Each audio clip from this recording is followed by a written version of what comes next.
Calma aí, meu Sai o lacre também da Itaipava. Não, Itaipava não. Estamos bebendo Baden-Baden em latim, né? Isso. Sem propaganda.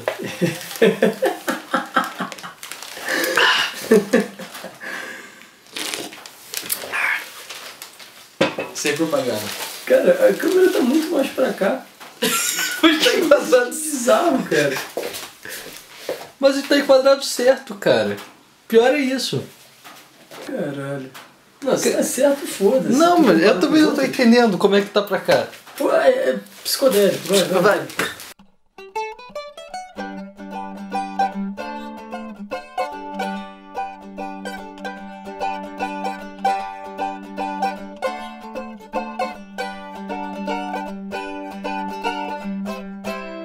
Parede Vinil do Ar, e hoje a gente vai falar como a música e as drogas andam juntas, e a gente vai falar no topo disso, quando a combinação foi perfeita. Quando a música não existiria sem o aditivo alucinógeno.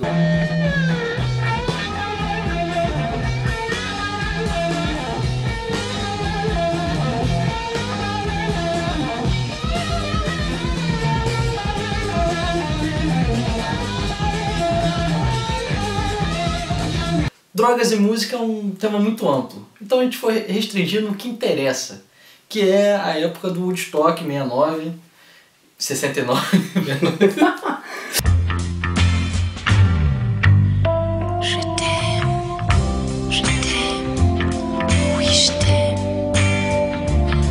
Importante falar da contracultura, né? Got my fingers, got my legs, I got my feet, I got my toes, I got my liver, got my blood.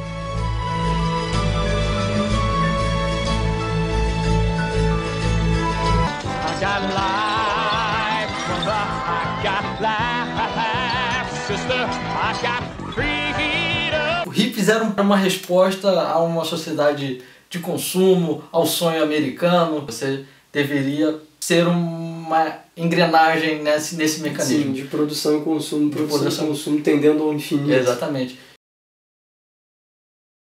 Engraçado como um modo de vida americano e o cenário internacional da Guerra Fria fez surgir à margem a contracultura, o movimento hippie. These are all beginning exercises of Kundalini Yoga. Yoga means union. It's the same energy that drugs give you force a rush on with, right? It's the same channels, only drugs do it for you and this way you can do it yourself. No final da década de 60, quando as drogas atingiram o seu auge no meio musical. A droga não fazia mais parte da vida, somente da vida pessoal dos músicos. Expuseram isso na sua música. Propagandearam, enfim, era parte do próprio movimento, né? Joe Contrain.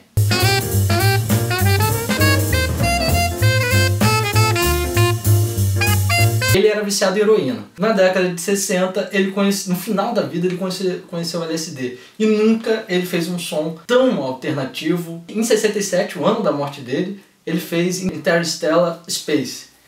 Ali são nomes de planetas, tem Mars, Vênus. A viagem foi longa mesmo, né? Literalmente. Um artista que sempre teve um som que percorreu todos os caminhos do jazz, mas algo palatável, não era? Era algo palatável.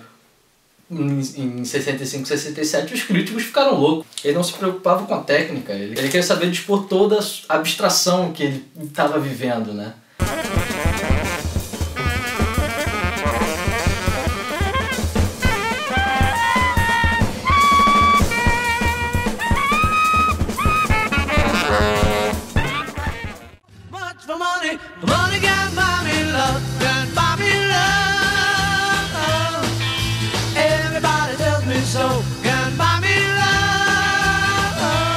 Eles são a cara de uma época.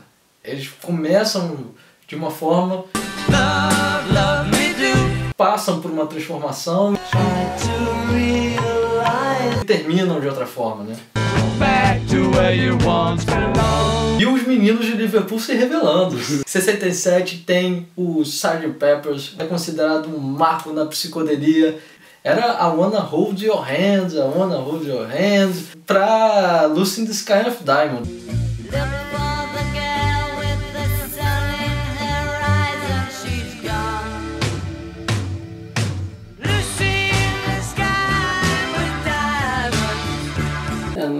caso deles, que é bom que dá pra notar toda essa transformação musical. Exatamente. A partir do início da utilização do LSD, ou sei lá, de qualquer substância que eles estavam ingerindo na época de composição de algum álbum, que você via exatamente a diferença de um para outro. Né? Neptune, Titan, stars can frighten.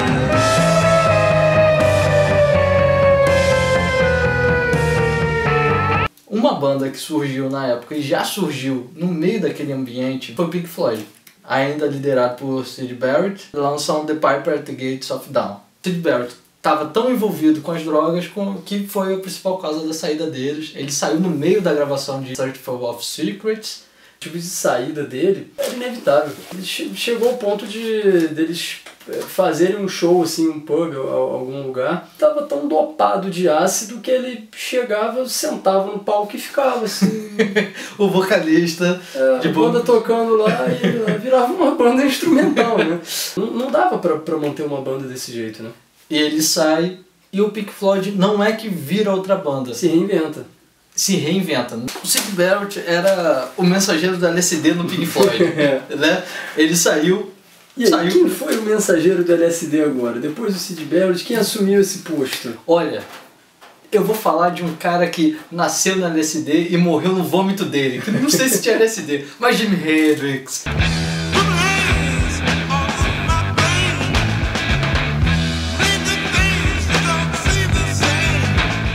Jimi Hendrix. Toca Jimi Hendrix. Toca na mão do Jimi Hendrix. Glória. Jimi Hendrix. The Jimi Hendrix Experience. Teve uma trilogia, eu gosto muito de trilogias. Em 1967 lançou 2 álbuns, Are You Experienced? E também em 1967 eles lançam Access Bold as Love. E em 68 eles lançam o último álbum, que é Electric Ladyland.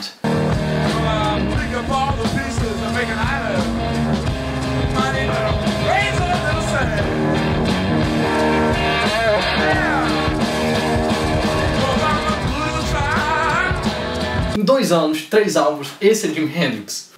Ele lançou também um disco ao vivo com a última banda dele. No primeiro álbum tem Are You Experienced? Fala abertamente de uso de drogas. But first, are you experienced? Or have you ever been experienced? Well, I have. Ao contrário de Beatles, que sofreu a transformação, não, o primeiro álbum dele Ele já nasceu na transformação. Pra mim, ele é o símbolo maior dessa época. Ele tocou em Woodstock, ele tocou em Alice of White na década de 70, ele tocou na porra toda. Ele chamou a atenção e ele se envolveu com tudo que podia naquela época, inclusive as drogas. ele representa o final de uma época também. Tá, é uma conjuntura de fatos, é a morte de Janis Joplin e tal, é o fim de um sonho.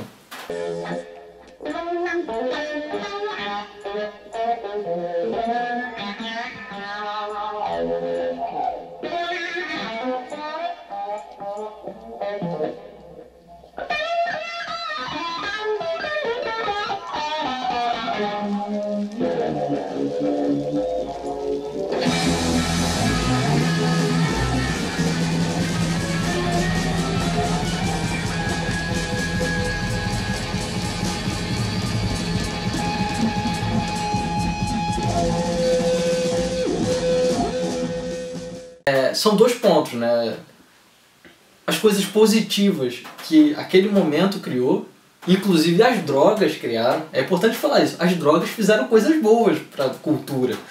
Sim. A experimentação fez. A arte não existe sem a droga. Exatamente. Eu não quero dizer que tem que ser recriado em outro momento agora. Hoje a gente tem conhecimento de tudo de mal que pode acontecer com essas experimentações. Até porque, se você começar a usar agora, não é experimentação, porque a experimentação aconteceu naquele momento. Você já tem, 50 anos aí de relatos e do que aquilo pode te causar. Mas por isso foi uma época interessante, porque precisava ter uma época dessa.